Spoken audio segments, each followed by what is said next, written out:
আজকের এই ভিডিওতে আমি দেখাবো আপনি কিভাবে খুব সহজে আপনার ভোটার কার্ডের সাথে মোবাইল নাম্বারটা লিংক করবেন। দেখুন, মোবাইল নাম্বার লিংক করাটা কিন্তু খুব দরকার। তার কারণটা হচ্ছে, আপনি ধরুন কোনো একটা জায়গায় গিয়েছে, সেখানে হঠাৎ করে আপনার ভোটার কার্ডটা দরকার, কিন্তু আপনার ভোটার কার্ডটা আপনার কাছে নেই। তখন আপনি কি করবেন? তাহলে আপনি তখন কি করতে পারেন, মোবাইল থেকেই আপনার ভোটার কার্ডটা আপনি ডাউনলোড করে নিতে পারেন। বা ধরুন আপনার ভোটার কার্ডটা হারিয়ে গেছে, সেক্ষেত্রেও আপনি বাড়িতে বসেই আপনার মোবাইলে সহজেই ভোটার কার্ডটা আপনি ডাউনলোড করে নিতে পারবেন। তো সেটা জানতে গেলে আপনি অবশ্যই চ্যানেলটাকে সাবস্ক্রাইব করে রাখুন আর শেয়ার করে সবাইকে জানিয়ে দিন। আর আপনি যদি এই সেটিংসটা আগে থেকেই জেনে থাকেন, তাহলে অবশ্যই কমেন্ট করে জানাবেন। তো চলুন সেই সেটিংসটা একবার দেখাই। তো প্রথমে আপনি কি করবেন, এরকম এই ভোটারের লগইন পেজটা খুলে নেন। ভোটারের লগইন পেজটা খোলার পরে এরকম একটা পেজ চলে আসার পরে কি করবেন, এখান থেকে আপনি দেখুন এই যে ফিল ফ্রম 8 নম্বর ফিল্ডটা, এইটাকে আমার ওকে করতে হবে। এটা ক্লিক করার সাথে সাথে কিন্তু আপনার এখানে লগইন চাইবে, অর্থাৎ এটা আপনার সাইন আপ করা থাকতে হবে। আপনাদের যারা সাইন আপ করেনি তারা এই সাইন আপের উপরে ক্লিক করে এখান থেকে মোবাইল নাম্বার দিয়ে ক্যাপচা দিয়ে আপনার সাইন আপ করে নেবেন। আমার যেহেতু সাইন আপ করা আছে তাই আমি এখান থেকে মোবাইল নাম্বার বসিয়ে দেবো। তো আমি এখান থেকে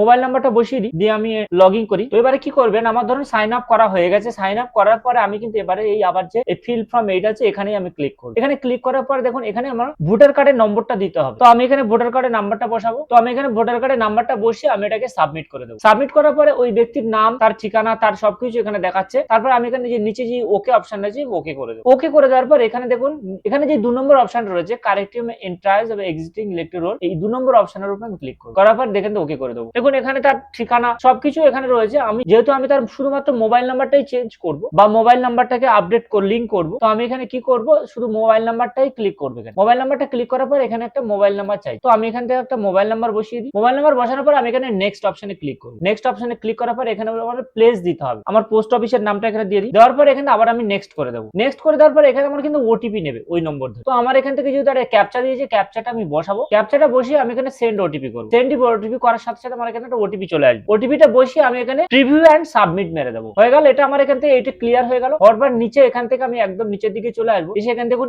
ই সাইন বলে একটা অপশন আছে, ই সাইন এন্ড সাবমিট। আমি এখানে ই সাইন এন্ড সাবমিট এর উপর ক্লিক করব। বলছে are you sure you want to submit from this, আমি এখানে ইয়েস করব। এখানে সাবমিটটা নিচ্ছে না, তার কারণ হচ্ছে আমি এই যে নাম্বারটা আমার রেজিস্টার করা আছে, ই সাইন আপ করা আছে, সেই নাম্বারে আমি অনেকগুলো করে ফেলেছি, তাই এই নাম্বার থেকে নিচ্ছে না। আপনারা এখানে ই সাইন করার পরে আপনাদের একটা আধার কার্ডের নাম্বার চাইবে। যে ব্যক্তির আপনারা ভোটার কার্ডের নাম্বার লিংক করবেন, আধার কার্ডের নাম্বার চাইবে। আধার কার্ড নাম্বার দিয়ে সেই নাম্বারে একটা ওটিপি আসবে। ওটিপিটা দিয়ে ওকে করে দিলে আপনাদের কাজটা কমপ্লিট হয়ে যাবে। তো এইভাবে আপনারা ভোটার কার্ডের নম্বরটাকে চেঞ্জ করতে পারবেন বা সাবমিট করতে পারবেন নতুন করে।